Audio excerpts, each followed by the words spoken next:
what psychological safety is, it's a belief. And it's a belief held by every individual about to what extent they feel like they can speak up, say what's on their mind, express concerns, even admit mistakes in a team setting without the fear of reprimand or without the fear of some sort of social consequence. Or maybe we don't want to speak up because we don't want to seem like we're just oppositional to the status quo. Welcome to the Manage Self, Lead Others Leadership podcast with Nina Sunday for experienced and aspiring people managers. This show will help you explore ways to become a more intentional leader. Each episode, host Nina Sunday speaks with some of the brightest business minds on the planet who share a passion to elevate and transform team culture. Workplace culture hides in plain sight.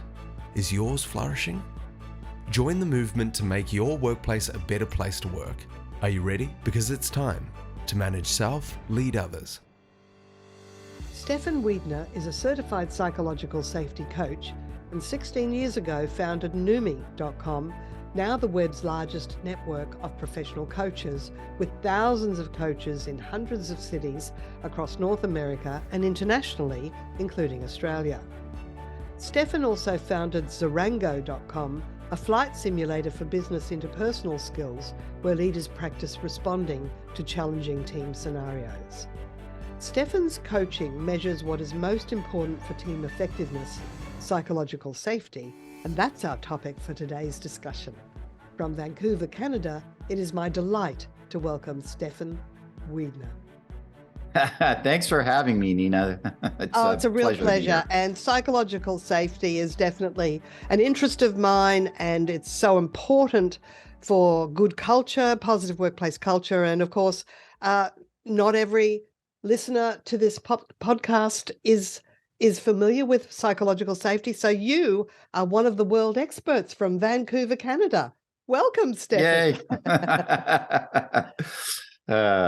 So tell us how you got involved in just that whole area of psychological safety, which is sort of percolating in the background these days. People are becoming more and more aware of it.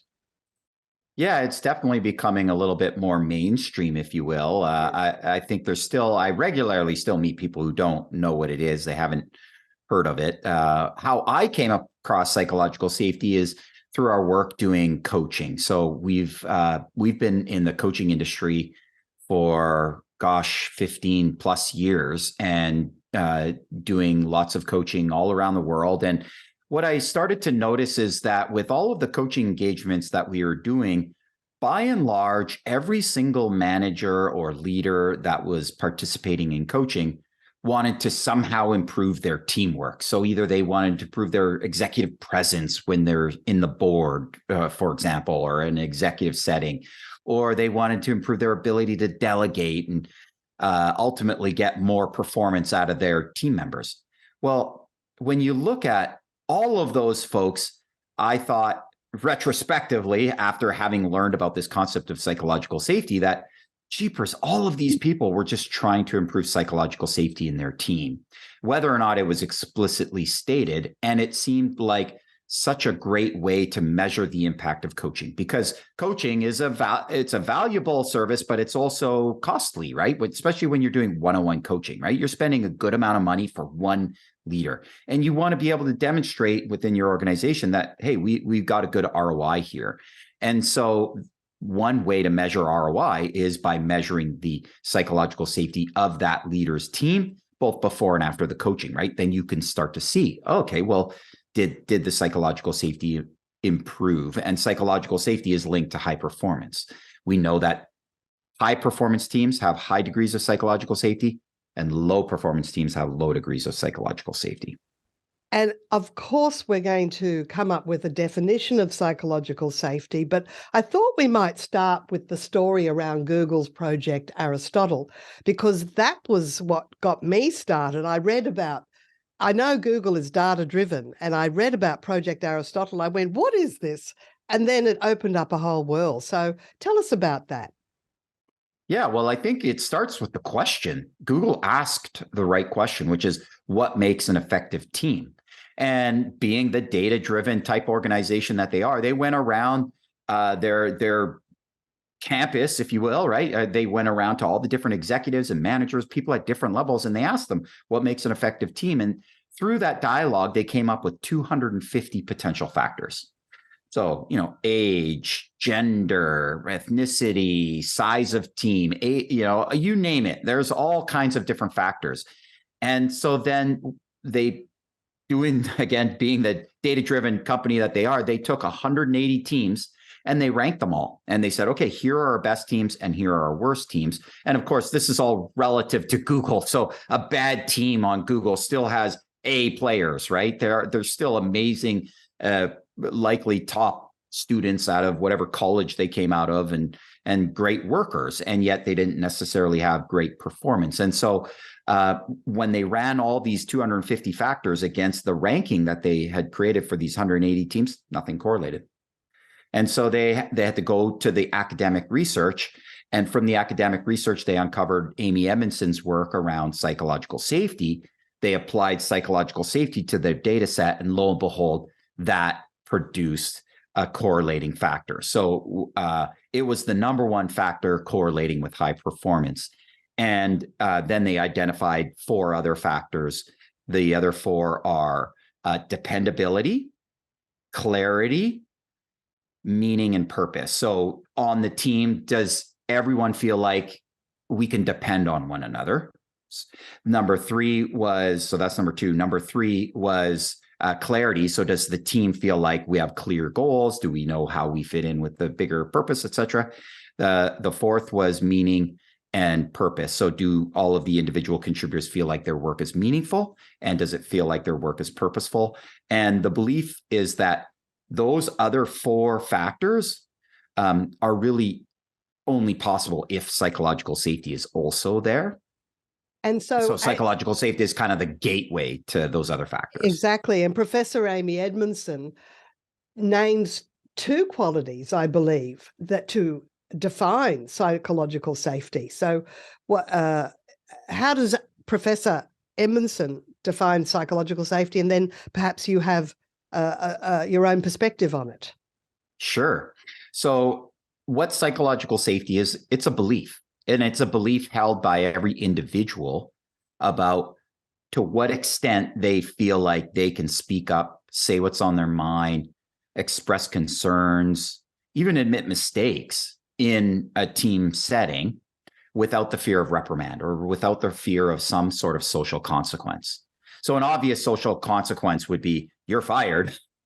You just spoke up and you're fired. Well, that's true. That is possible. I think that's far less prevalent than, hopefully it's not as prevalent as all of the other fears that we have around just looking stupid, or, right? We don't want to ask a question because then we get perceived as not being knowledgeable enough, or maybe we don't want to speak up because we don't want to seem like we're just oppositional to the status quo, that kind of thing. These are these little tiny considerations that we're all having all the time when we're communicating. And so that's her definition of psychological safety.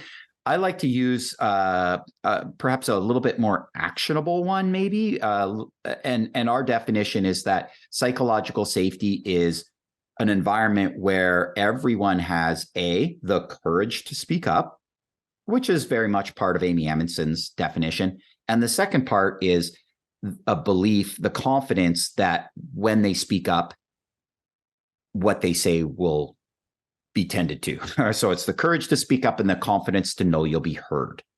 So those are the 2 halves. And of course, it takes assertiveness to speak up. But if you don't say what's on your mind, then what you've got happening is artificial harmony. And that's not a good thing. I mean, that can lead to wrong decisions being made. Absolutely. Yeah. Well, the reason why we came up with that second half of our definition, because just calling it like a speak up culture didn't seem to fit, because at the time we were looking, it was the beginning of the pandemic, and we were looking at all the protesting that was happening in the world, right? The Black Lives Matter, et cetera. And we realized, boy, those folks have the courage to speak up, but something's missing. What's missing? And what was missing is, even though they were speaking up, they didn't have the confidence that they were going to be heard or appreciated or understood, right? So we really think those are the Yeah. two halves that are necessary. Yes, that they will be listened to, they will be heard. Because it's very easy to dismiss someone, even though you let them speak, you can dismiss them with a negative or a sarcastic or a trivializing comment. So these are all the subtle qualities that Professor Emerson and yourself would actually name as lacking in psychological safety. Right. Making judgments that are so subtle that it kind of, well, it doesn't help people shine their light. In fact, it helps them dial it down. And you want to bring your authentic self to work, isn't that right? I totally agree. I mean, for me, why am I doing this work? I'm doing this work because for me, the enemy is apathy, right? If you don't feel like you have a voice at work, what happens? It's like you go from leaning forward to leaning back. Doesn't mean you're going to quit. Yeah. It doesn't mean you're going to run away, right? Because it doesn't, not feeling like you have a voice or that your voice doesn't matter.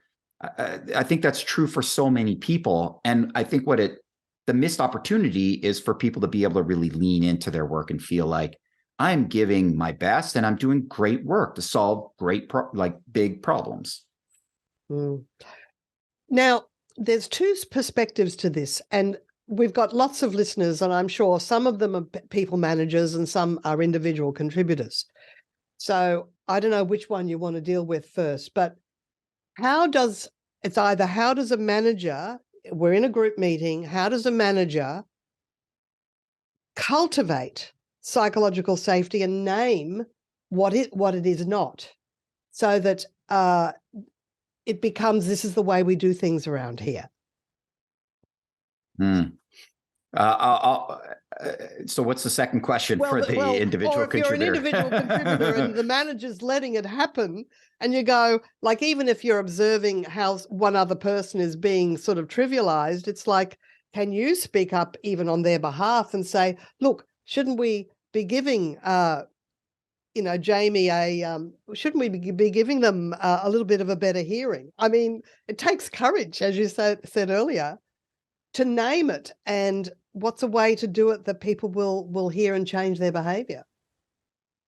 Yeah, well, I think one of the clutch key components that you mentioned earlier with the manager is what do you do and say so that it becomes habitual, or I don't think you said it exactly like that, but the way we do things around here. Yeah, that's what it was. Thank you. So this is just the way we do things around here. And what I love about that is it's pointing to habits and how teams develop norms. Yeah. I think everybody can relate to stepping into a new job in a new environment. And we put up our social antenna going, okay, how are things done around here? Right? If I have a problem, who do I talk to? How do can I email them? Can I just call them? Like how, right? We're asking these questions to know, how do we fit in to the group norms that have already been established? And psychological safety is very much a group norm. Yeah. So if, for example, you're someone who speaks up regularly and then you get into this new environment and someone's like elbowing you on the in the shoulder saying, dude, you maybe want to tone it down. Like, we don't openly talk about these types of subjects around here, right? Like, you might get that kind of feedback, right?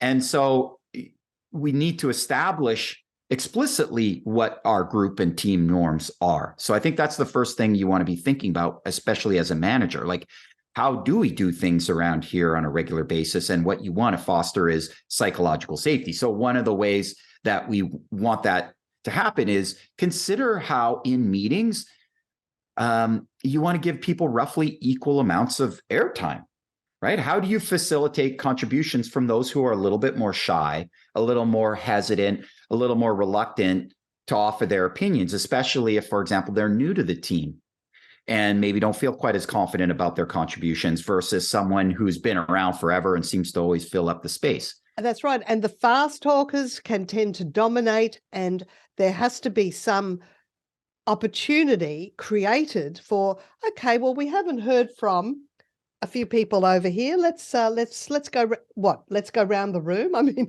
how do you do it? Well, and I love that you're asking that question, because the way you solve that problem is you ask your team, So one of the skills that we really train people in, especially managers, is the skill of what we call reflecting process. So what is reflecting process? Reflecting process is basically shining a light on what's happening on the playing field. So if you consider your team is on the field playing a game, you need to kind of take yourself out of the team. So you stop talking about the conversation or the dialogue that's in the team, but instead put yourself up in the stands and reflect back what you're seeing. And kind of, for example, you might say, hey, folks, I'm noticing that Nancy and Jim, when I ask a question, they're always going to hop in and they're always going to give an answer, and they're articulate and they're persuasive. And what I'm noticing is that, these couple folks over here are a little less eager or maybe a little more reluctant to speak up. So how might we just balance the voices in the room here so that everybody gets roughly equal contributions, right? You see, I don't have to have the answer. All I'm advocating is that you as the manager reflect back what you're noticing and put it out to the team. How might we solve this? How might we do this differently? Can you measure psychological safety? Is it measurable? Well, yes, of course. I mean, that was my first real excitement about the concept at all, is the fact that it could be measured. And Amy Edmondson that you mentioned, Professor Amy Edmondson, she developed an assessment that's robustly tested and validated, and it's so easy to administer. It's 7 questions. It takes all of 3 minutes to have each individual assess. Can we put in the show notes a link to that? Do you have that as a link, or? Yeah, well, I can up that even just a little bit. What I'd love to do, Nina, is offer to your listeners the opportunity to measure their team's psychological safety. So whether they're the manager or the individual contributor part of that team, I would be happy to do that for them for free. It's my gift to listeners here. Wow. As I said, it's a very quick instrument that we can administer very easily. So I have a URL if you want me to share it. I think it's Zarango. Is that right? Yeah, that's right. So zarango.com/free PSI. So all one word, free PSI. We want to spell that. So you spell it your way and I'll spell it our way. Okay.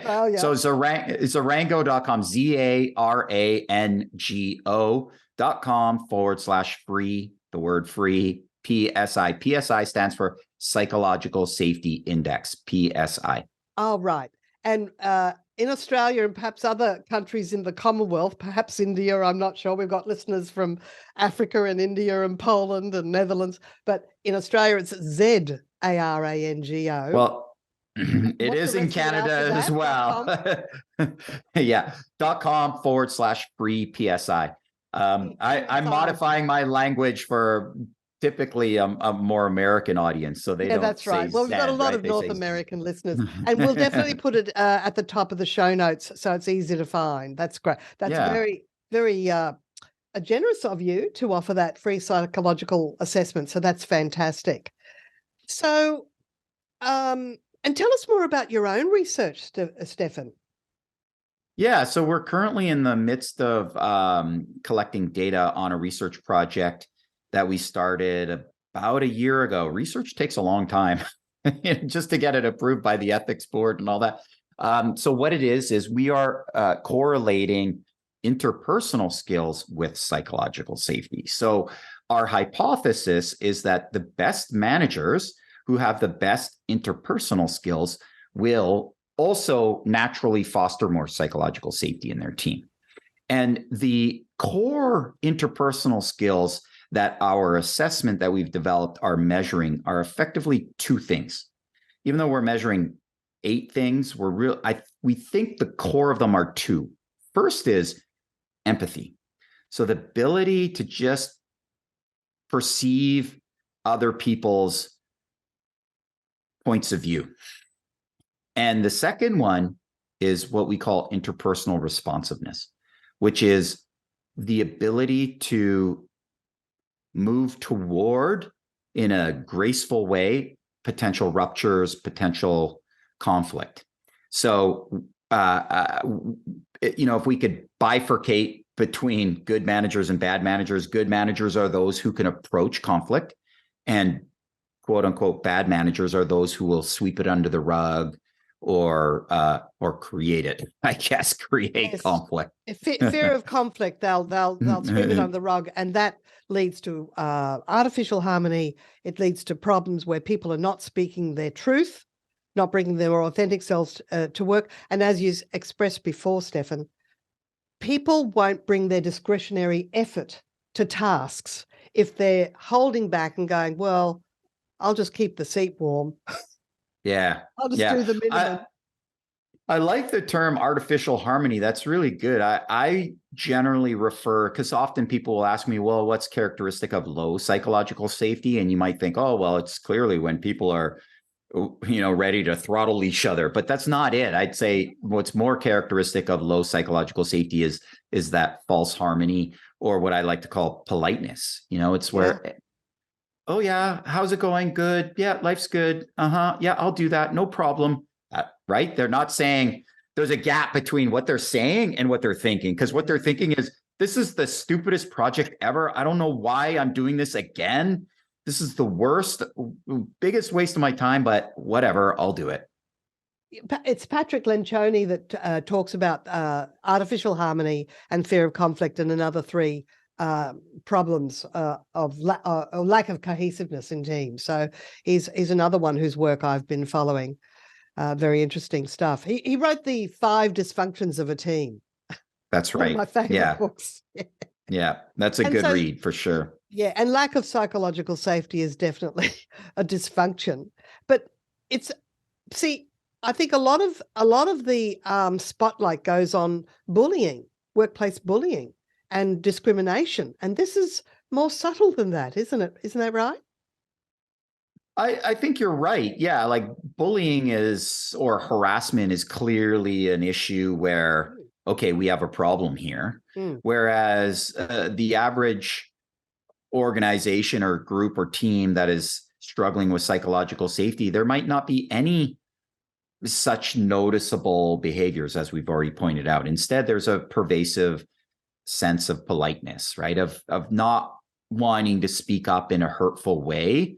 Yeah. And in fact, we have many accounts of managers, even though they have an outsized influence on psychological safety, often feeling the lowest level of psychological safety in their team because they feel particularly concerned that what they say will be held against them or will be misinterpreted. And so they're feeling like, gosh, I need to be on eggshells here, because if I say the wrong thing, I'm going to be vilified for it.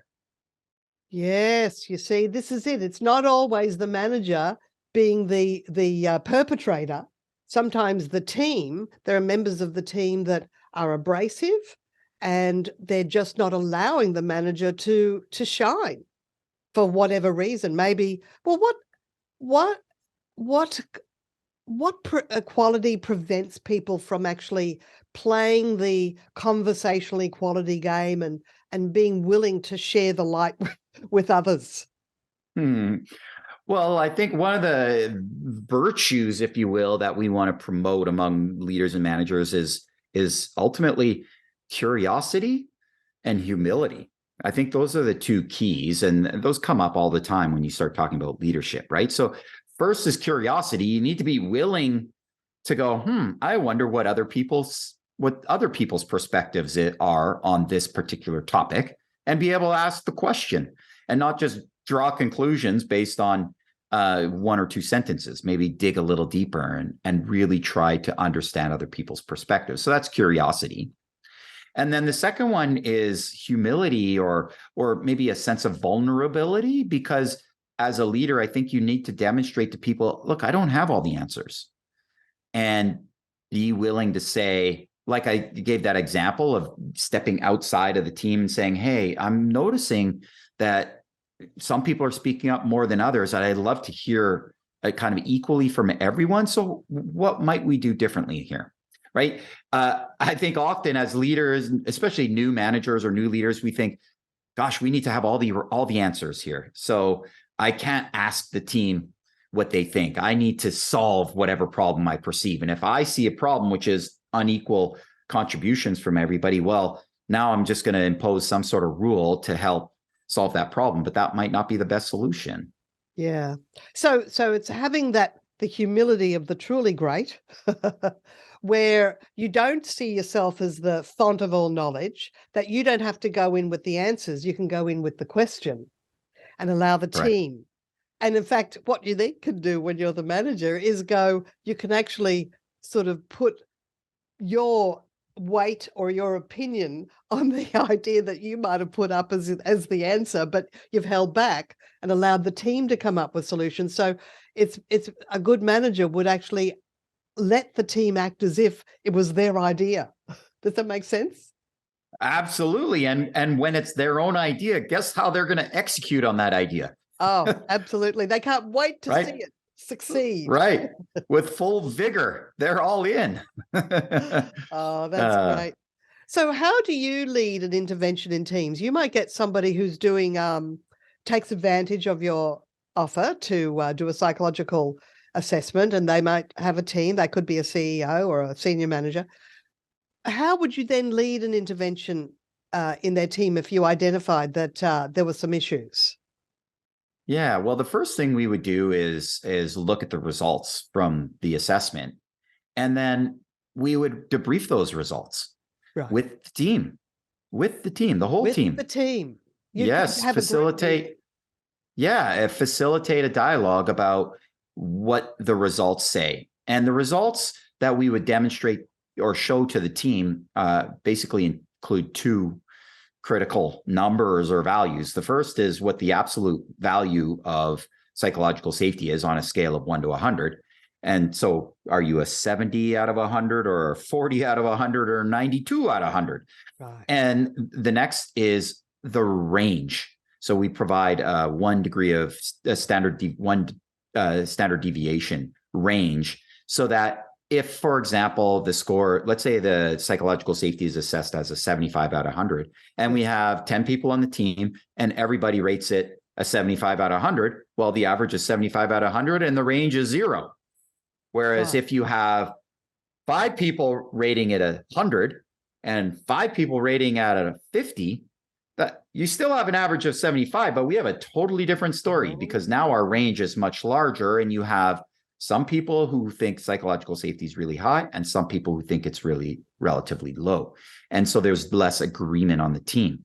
And so then we would facilitate a dialogue around that. We're not divulging how any individual rated psychological safety, because that would be a breach of their confidentiality. But what we can say is, look, we have a high range here, meaning on this team, we have people that don't always agree. And so let's talk about that. And we facilitate a 1 to 2 hour conversation. And usually within that debrief, there's all sorts of new insights for how we might move forward, because the focus of the conversation at first is just, how did we get to where we are today with these results? And then, of course, we move to a future-oriented conversation, which is, what could we do in the future? And then once we start to map out some ideas for what the future might look like, now we turn it into a number of potential offers that we can provide. So either one-on-one coaching for a number of managers, or maybe team coaching, or maybe we realize, gosh, we really need to do some workshopping around concepts A, B, C, and D.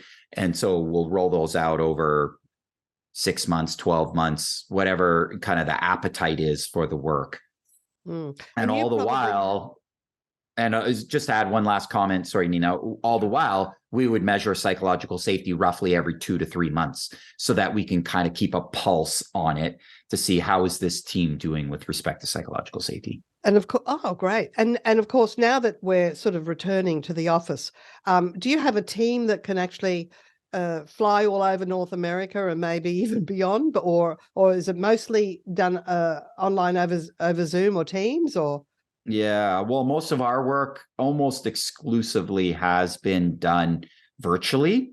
So we've been, so that's really helped us, because we don't have that's right. And what we found is, over time, teams will want or yearn for the coach to come in for, say, a day of workshopping, or often what we'll try to do is work with the team around their regular quarterly planning sessions. Yes. So a senior leadership team, right, will meet generally every quarter to go through planning, and we will be the first, we'll kick it off.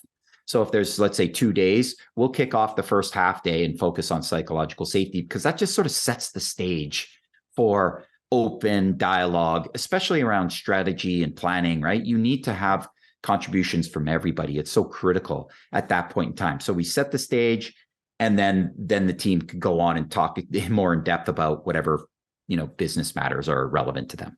Yeah. Very interesting. I just have one final question before we finish. And it's something that I've observed, which is, look, some managers only have group meetings, and I've picked up that the necessity of having one-on-one meetings that enables people, especially the quiet ones, they may not say what they think in front of everybody else, but maybe they will in a one-on-one. And I'm not talking about the annual performance appraisal at all. I'm talking about regular, at least monthly, maybe more often, 20-minute, whether it's over a coffee or whether it's just a sit down and chat, a one-on-one conversation. Is that something that you've found is important, or it's not really something that you've measured with relation to psychological safety? Well, it's a good question. Have I measured it? I haven't measured that specifically, but anecdotally, I think there's decent evidence there to suggest that is valuable, because people are more likely to share. They're more likely to be open if there's a repeated pattern of behavior there where you're demonstrating that you are curious and you're open to hearing their point of view, right? Yeah. And so if you're willing to ask them, hey, how was your weekend? Oh, how was your daughter's wedding? Or, how was the birthday party? Little things like that. It's, what does that signal to the other person? That you're interested in them. Yeah, you're interested in them. And you remember Right. the important milestones in their life. And people, that's right. People count that as quite important. Stephan, I've thoroughly enjoyed our conversation today, and people can definitely work with you through the link in the show notes, and the one we mentioned earlier. They can get their audit done, which is fantastic. Thanks for offering that. And I just wish you all the best. What's coming up in the future for Zarango, for yourself? And you've got the big coaching site, Noomi. How do you spell that one? Noomii. So 2 O's and 2 I's. Everything's in pairs when it comes to coaching. That's one way to think about it. Great website names there. Yeah. Yeah. The big thing that I'm focusing on is we have another company called Skillsetter. So skillsetter.com. And Skillsetter, what's so exciting about what we're doing there is all the developments and enhancements in artificial intelligence. So what does Skillsetter is all about? Helping individuals practice interpersonal skills. And with the advancement of artificial intelligence, we are going to be able to provide people with much better feedback very soon, much sooner than we had originally anticipated. So that right now, our system, even though it's a technology platform for practicing interpersonal skills, think of it kind of like a flight simulator. Right? Like a flight simulator is a safe environment to fly an airplane going through inclement weather. Well, it's similar in that Skillsetter, we have clips that simulate challenging moments in a team, and you need to respond.